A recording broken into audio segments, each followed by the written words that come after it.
اللهم صل على سيدنا محمد يا رب صل وسلم دائما ابدا على حبيبي. جو دماغی بیماریاں ہیں نا بہت اسپیڈ کے ساتھ بڑھ رہی ہیں, بہت اسپیڈ کے ساتھ. دیکھو ایک اصول یاد رکھو کہ آپ اگر ہاتھوں سے وزن اٹھانا چھوڑ دیں تو ہاتھ کیا طاقتور ہو جائیں گے؟ بولو نا, کمزور ہو جائیں گے. آپ کیا میں انرجی سیو کر رہا ہوں, ہاتھ کی انرجی کیا کر رہا ہوں؟ سیو. وزن نہیں اٹھا رہا میں تو سیو ہوگی. آپ اگر ٹانگوں سے چلنا چھوڑ دو تو ٹانگیں مضبوط ہو جائیں گی کیا؟ بولنے پر گورنمنٹ نے پابندی لگائی ہے. تو یاد رکھو جب ہم بچپن سے ہی نا ٹینشنوں کے اگر ہم عادی ہوتے ہیں, کچھ نہ کچھ ٹینشن ملتی رہتی ہے, تو انسان کے جو اعصاب ہے نا وہ ٹینشن برداشت, ٹینشن کا ویٹ اٹھاتے اٹھاتے باڈی بلڈر بن جاتے ہیں وہ, یعنی ویٹ لفٹر بن جاتے ہیں وہ. اور اگر بچپن سے ہی ٹینشن کوئی مل ہی نہیں رہی ہو, ممی ڈیڈی والا سیٹ اپ ہو, یہ بچہ نفسیاتی پاگل بنے گا بڑا ہو کر, یہ بتا دوں میں. یہ وہمی بھی بنے گا اور یہ دماغی یہ خودکشی بھی کر سکتا ہے, یہ ذرا سی ٹینشن میں پاگل بھی ہو سکتا ہے, الٹا ہی ہو جائے گا یہ. تو آج کل جو ماں باپ نے بچوں کو جو ممی ڈیڈی والی زندگی دے دی ہے, بہت زیادہ میرا بچہ چماٹ نہیں مارنا, تھپڑ تو ماں, ایکچولی بچوں کی سیلف رسپیکٹ پہ بہت اثر پڑتا ہے. اس سے بچے کی ایسی کی تیسی. ہاں ایسا بھی نہیں ہونا چاہیے کہ آپ بازو کو طاقتور بنانے کے لیے اتنا ویٹ اٹھا لیں کہ ہڈی چٹک جائے آپ کی, تو بچے کو اتنی ٹینشن ہونا شروع ہو جائے کہ گھر اس کے لیے عذاب بن جائے. جو آ رہا ہے جا رہا ہے اس کو ذہنی طور پر ٹارچر کر رہا ہے, تو اس سے بھی دماغ خراب ہوتا ہے اس کا. لیکن نیچرل لائف جو ہے نا, جو ہمیشہ سے چلتی آ رہی ہے, اس سے جب ہٹ جائیں گے تو یہ مسائل کھڑے ہوں گے. ہمیں یاد ہے پہلے وہمی بھی نہیں ہوتے تھے لوگ, اور پاگل کہیں لاکھوں میں کوئی ایک نظر آتا تھا, وہ بھی کوئی ایکسیڈنٹ کی وجہ سے, دماغی چوٹ کی وجہ سے. بڑے بڑے سخت حالات لوگ برداشت کر لیتے تھے. ہم تو اپنے بڑوں سے جب حالات سنتے تھے نا کہ بھئی ایک خاتون کے ایک بچہ مر گیا, پھر دوسرا مر گیا, پھر تیسرا پیدا ہوا وہ مر گیا, پھر چوتھا پیدا ہوا, بڑے ہو کے مرتے رہے, پھر بھی صبر کر رہی ہیں. اور میاں خراب نکلا, میاں شرابی نکلا, وہ ٹارچر کرتا ہے. بچوں کو ماں باپ بہت کوٹتے پیٹتے تھے, بچے باغی نہیں ہوتے تھے. اب 2 تھپڑ لگاؤ بچہ کیا ہو جاتا ہے؟ باغی ہو جاتا ہے. تو ایک مسئلہ تو یہ ہے کہ بچہ بچپن سے تھوڑی بہت ٹینشن اس کو ملنی چاہیے, تھوڑی بہت ڈانٹ ڈپٹ مار کٹائی کبھی کبھار ہونی چاہیے. بہت دنوں سے نہیں ہوئی تو ایک دفعہ آدمی احتیاطاً 1-2 تھپڑ بلا وجہ نہ لگائے, کوئی بات پہ لگائے, ٹھیک ہے نا, کبھی کبھار. اس سے تھوڑا عادت ہوتی ہے کہ یہ ابا ہے بھائی مار سکتا ہے. دوسری بات یہ کہ بچوں کو خراب کرنے والی چیز باہر کا ماحول ہے. یہ انوائرمنٹ جو ہے نا باہر کا, اسکول کالجز میں یہ بتایا جاتا ہے, بچوں کو یہ نہیں سکھایا جاتا. جو لبرل ٹیچرز ہیں, آج کل تو لبرلزم پھیل رہا ہے نا, کہ بھائی ماں باپ اگر سختی بھی کریں برداشت کرو. الٹی پٹیاں پڑھائی جا رہی ہیں ان کو. آپ کسی بچے کے سامنے ہی کہتے ہیں بھائی تمہارا باپ تو ایسا ہے, بھائی تمہارا فلاں تو ایسا ہے, تو بچے کی دل سے اپنے باپ کی عظمت ختم ہو جائے گی. تو باہر بہت سارے لوگ ہیں جو آپ کے گھر کو کیا کر رہے ہیں؟ خراب. عورتیں کیوں خراب ہوتی ہیں؟ وہ جب دوسری عورتوں کے گھروں میں جاتی ہیں تو دوسرے کے میاں کی خوبیاں ان کو نظر آ رہی ہوتی ہیں, خامیاں نظر نہیں آتی, اور اپنے میاؤں کی خامیاں نظر آ رہی ہوتی ہیں, خوبیاں نظر نہیں آ رہی ہوتی. یہ بہت ہو رہا ہے. اب وہ گئیں کسی آنٹی سے ملنے کے لیے, اس کے گھر میں دیکھا بھائی وہ تو اپنی وائف کو گاڑی میں بٹھاتا ہے, ایسے دروازہ کھول کے یوں کر کے بٹھاتا ہے, یہ نہیں پتا کہ وہ کنڈی ٹوٹی ہوئی ہے اس کی, وہاں سے کھلتا نہیں دروازہ اندر سے, ٹھیک ہے نا. اب وہ یہی ایک خوبی ہے, چلو عزت دے رہا ہے. آپ ذرا تحقیق کرو تو پتہ چلے گا خرچہ دھیلے کا بھی نہیں دے رہا.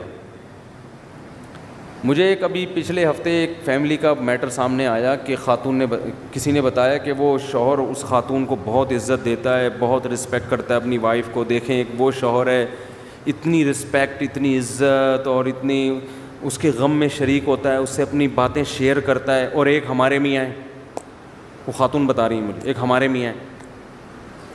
میں نے تحقیق کی، میں نے کہا مجھے پتہ چلا کہ وہ جو اتنی عزت دے رہے ہیں نا میاں، اس کی بیوی جاب کر رہی ہے، اپنا خرچہ اپنے بچوں کا خود اٹھا رہی ہے، میاں اپنا خرچہ الگ اٹھا رہے ہیں. اور یہ جو خاتون ہے نا جن کے میاں اتنی عزت نہیں دے رہے، یہ سارا خرچہ خود اٹھا رہے ہیں. میں نے کہا آپ کا میاں اس سے کروڑا گنا بہتر ہے. یہ انگریز والے اخلاق ہے تھینک یو کہنے والے ہیں، روکڑا خرچ کرنے کا ہے ہی نہیں. اور بھائی تمہارے میاں نے تمہیں گھر دے دیا لے کے، تمہیں گیس بجلی کا، اب ایک تھینک یو رہ گیا اس کی زبان پہ، چھوڑ دو یار، اس میں کیا جا رہا ہے یار. ساری ذمہ داری تمہارے میاں نے تمہاری اور تمہارے بچوں کی اٹھائی ہوئی ہے. تو اب وہ اس طرح سے عزت نہیں دے رہا، دے تو بہت اچھی بات ہے، لیکن اس کی عزت دیکھ کے دھوکہ مت کھاؤ. اس کو بولو کہ ایسا کر، تو ایسا کر کے، اچھا بیگم کو بولو کہ ٹھیک ہے، اس خاتون کا شوہر بولے ٹھیک ہے بیگم اب میں اتنے ہی پیسے تمہیں دوں گا جتنا وہ اپنی بیوی کو دے رہا ہے، اور اس کے بدلے تھینک یو مجھ سے صبح شام 25 دفعہ لے لیا کرو، ہر بات پہ تھینک یو اور عزت دو. عورت تیار ہوگی، عورت کہے گی پیسے دے دیا کرو، بے شک اس سے پہلے 10 گالیاں اور اس کے بعد 20 گالیاں. اگر آپ کا سیٹ آپ کو 25-30 گالیوں کے بعد 50,000 روپے دے، آدمی کہتا ہے 25 اور دے دے لیکن پیسے دے دے. قربانی تو یہ ہے نا. بہت مشکل ہے، بہت مشکل. اسی طرح بہت سے والدین اپنی اولاد پہ خرچ کر رہے ہیں، خون پسینہ بہا کے، رکشے چلا کے، ٹھیلے لگا کے اپنے بیٹے کو کھلا رہا ہے.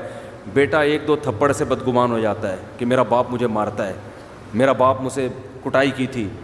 بہت بے شرمی کی بات ہے. وہ تیرا باپ تیرے لیے کما رہا ہے، خون پسینہ بہا کے تیری روٹی کا انتظام کر رہا ہے، عزت کے ساتھ تجھے گھر میں بٹھایا ہوا ہے. تو کسی کے بھی احسانات دیکھے جاتے ہیں، احسانات کا حجم زیادہ ہے تو یہ چند چیزیں اگنور کی جاتی ہیں، ورنہ تو پھر انگریز ہم سے بہت اچھے ہیں. ایک دھیلا بھی خرچ نہیں کرتے، نہ اپنی اولاد پہ نہ اپنی بیوی پہ. بات کا اسٹائل دیکھو انگریزوں کے. یہ گالیاں ہیں جو ہمارے یہاں چل رہی ہیں، انگلش میں ہوں گی، اتنی بری لگتی نہیں ہے وہ انگلش میں، ٹھیک ہے نا، لیکن کوئی ذمہ داری اٹھانے کے لیے تیار ہے ہی نہیں. ہمارے ایک دوست امریکہ میں، انہوں نے کہا کہ یہاں کسی گوری سے، کم عمر لڑکی سے اگر کوئی انگریز کہہ دے نا میں تم سے شادی کرنا چاہتا ہوں، خوشی سے بے ہوش ہو جائے گی. کیوں؟ اس کو پتہ ہے کوئی شادی نہیں کرتا، سب گرل فرینڈ بنا کے مزے اڑائیں گے بس. تو ذمہ داری تو ہمارے ہاں اٹھائی جاتی ہے. ہمارے ہاں مرد اپنے کندھوں پہ بچوں کا بوجھ بھی، بہنوں کا بوجھ بھی، ماں باپ کا بوجھ بھی، اور ایک بھائی اگر بے روزگار ہے اس کا بوجھ بھی، وہ بھی پان گٹکے کے پیسے بڑے بھائی سے لے رہا ہوتا ہے. سارے بوجھ اٹھا کے اگر 8-10 گالیاں روزانہ دے، اس کا حق بنتا ہے کہ گزرتے ہوئے ویسے ہی گالیاں پارسل کر کے جایا کرے. اس کو اتنا تو رائٹ دو نا، اتنا پیسہ خرچ کر رہا ہے بھائی. نہیں آ رہی بات تو رہنے دو، جیسے چل رہے ہو ویسے ہی ٹھیک ہے. تو یہ بھی بڑا مسئلہ ہے کہ آپ کی اولاد کو جو باہر لوگ ہیں وہ کیا کرتے ہیں؟ خراب. اس زمانے میں بچوں کو باہر دوستیاں لگانے مت دو، وہ بگڑیں گے. ان کو صحیح راستہ دکھانے والے کم ہوتے ہیں، بگاڑنے والے مارکیٹ میں زیادہ ہوتے ہیں. تو ایک وجہ تو وہ ہے کہ ٹینشن آج کل لوگوں کے پاس ہے ہی نہیں نا. تو جب تھوڑی، آپ کو پتہ ہے سویڈن میں خودکشی کا ریشو سب سے زیادہ ہے، اور اس کی وجہ یہ ہے کہ سویڈن ٹینشن فری ملک ہے. حیرت کی بات ہے، جس ملک میں ٹینشن زیادہ، غربت زیادہ ہے نا، بے روزگاری، غربت، وہاں خودکشیوں کا ریشو کم ہے. یہ کتنی بڑی حقیقت ہے، سمجھ میں نہیں آ رہی بات. دیکھو پاکستان ایک پسماندہ ملک ہے نا، اتنی خودکشی نہیں ہے یہاں پہ. یعنی آپ خود اندازہ لگاؤ نا کہ سویڈن میں بے روزگاروں کو الاؤنس ملتے ہیں. یعنی جو لوگ سویڈن ہو کر آئے ہیں وہ کہہ رہے ہیں ٹینشن تلاش کرنے سے نہیں ملتی یہاں پہ. گوگل پہ سرچ کرنا پڑتا ہے بھائی، کسی کے پاس ٹینشن ہو تو تھوڑے دن کے لیے چاہیے. پاکستانیوں کو چاہیے ہوتی ہے نا، وہ پریشان ہو جاتے ہیں ٹینشن کیوں نہیں. تو اس کے باوجود سب سے زیادہ خودکشی کہاں ہو رہی ہے؟ اس کنٹری میں ہو رہی ہے. کیوں ہو رہی ہے؟ اس کی وجہ یہ ہے کہ قدرت کی طرف سے ذرا سی کوئی پریشان، قدرت تو دیتی ہے ٹینشن، چاہے آپ کا ملک ٹینشن فری ہو جائے، اللہ کی طرف سے ٹینشنیں آتی ہیں تو وہ برداشت نہیں کر پاتے. برداشت نہیں کرتے تو جا کے وہ لٹکنے کی کوشش کرتے ہیں اور کھمبوں سے چپکنے کی کوشش. اس کا یہ بڑا نقصان ہوتا ہے. اور کوئی بات پوچھنی ہو بھائی؟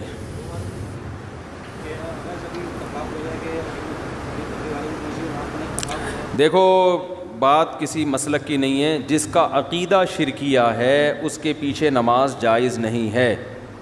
سمجھتے ہو؟ اسلام میں آپ جیسے کسی کو دائرہ اسلام سے نکال نہیں سکتے, زبردستی لا بھی نہیں سکتے دائرہ اسلام میں. لوگ بہت براڈ مائنڈڈ بنتے ہیں کہ ہم ہر ایک کے پیچھے نماز پڑھ لیتے ہیں. ایسا نہیں ہوتا. آپ کو جوڑ پیدا کرنے کے لیے اسلام کی جو حدود ہیں, جو باؤنڈری اسلام نے کھینچی ہے, اس باؤنڈری کے اندر رہنا پڑے گا. اور ایک بات خوب اچھی طرح سمجھ لیں, پہلی بات تو یہ ہے کہ جس کا عقیدہ شرکیہ ہو اس کے پیچھے نماز جائز نہیں ہے, چاہے اہل حدیث ہو, چاہے دیوبندی ہو, چاہے بریلوی ہو, چاہے کوئی بھی ہو. عقیدہ شرکیہ تو اس توحید پرست ہونا ضروری ہے. دوسری بات یہ ہے کہ جوڑ پیدا کرنے کے لیے آج کل یہ بھی ایک ٹرینڈ چل نکلا ہے کہ بس لوگوں کو دین پہ لے کر آنا ہے. اس کے لیے اسلام کی جو بیسک اصول ہیں انہی کی دھجیاں اڑا دی جاتی ہیں. تو لوگوں کو دین کے قریب کرنے کے لیے آپ جو اسلام کے بنیادی اصول ہیں, اسلام نے جو باؤنڈری کھینچی ہے, اس میں تبدیلی نہیں کر سکتے. نبی صلی اللہ علیہ وسلم نے 13 سال مکہ میں دعوت دی ہے, چند لوگوں کے سوا کوئی بھی ایمان نہیں لے کر آیا. اور مشرکین کیا کہتے تھے کہ تھوڑی سی لچک پیدا کر دیں, تھوڑی سی ہماری بات مان لیں. آپ نے مصلحتاً بھی ان کی بات نہیں مانی کہ اسلام کی جو بنیادی احکام ہے نا ان میں کمپرومائز نہیں ہوگا. جن چیزوں کا انتظامی معاملات سے تعلق ہے, مینجمنٹ سے, ان میں تو جیسے صلح حدیبیہ میں آپ نے بہت ساری چیزوں میں مانی ان کی بات. لیکن اگر وہ یہ معاہدہ کرتے کہ آپ ایک نماز چھوڑ دیں تو نبی اس شرط کو تسلیم نہیں کرتے. بھائی نماز بھی نہیں چھوڑ سکتے, روزہ بھی نہیں چھوڑ سکتے, داڑھی بھی نہیں کاٹ سکتے ہم, ٹھیک ہے نا, چوری کو جائز بھی نہیں, زنا کی بھی اجازت نہیں ہو سکتی. تو اسی طرح یاد رکھو آج کل ایک بہت بڑا مسئلہ یہ ہو گیا ہے کہ ہماری حدود ساری ختم ہوتی چلی جا رہی ہیں. اور یہ بھی ذہن میں رکھیں کہ نبی صلی اللہ علیہ وسلم کی سیرت میں جہاں ہمیں معاف کرنا ملتا ہے وہاں انتقام لینا بھی ملتا ہے. اب یہ کام ہوتا ہے کہ کون سا موقع معاف کرنے کا ہے اور کون سا موقع انتقام لینے کا ہے. بعض دفعہ انتقام لینے میں فائدہ زیادہ ہوتا ہے. علماء نے لکھا ہے, دیکھو نبی کتنے رحمت للعالمین تھے نا, کتنی رحمت تھی, لیکن خودکشی ایک شخص نے کی, نبی نے اس کا جنازہ نہیں پڑھایا. حالانکہ آپ تو رحمت للعالمین ہیں, اور اس کا جنازہ فی نفسی ہی جائز بھی ہے, تو مسلمان نہ وہ.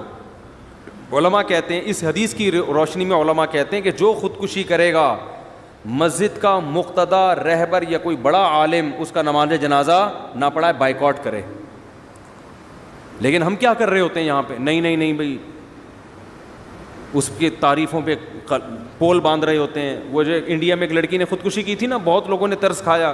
میں نے کوئی ترس والا بیان نہیں کیا, میں نے کہا اللہ مغفرت کرے, مسلمان تھی لیکن کوئی اچھا کام نہیں کیا. یہ واجب التعزیر ہے بھائی. تم جرم بھی کر رہی ہو اور ساری دنیا کو بتا کے دریا میں چھلانگ لگا کے اور بھی لوگوں کو کہہ رہی ہو کہ سب چھلانگیں مارو. یہ تو بے صبری ہے نا. نیکی کو پروموٹ کیا جاتا ہے, ہائی لائٹ کیا جاتا ہے کہ دیکھو غم کے موقع پر میں یہ صبر کر رہی ہوں, تو آپ لوگ بھی صبر کرنا سیکھو.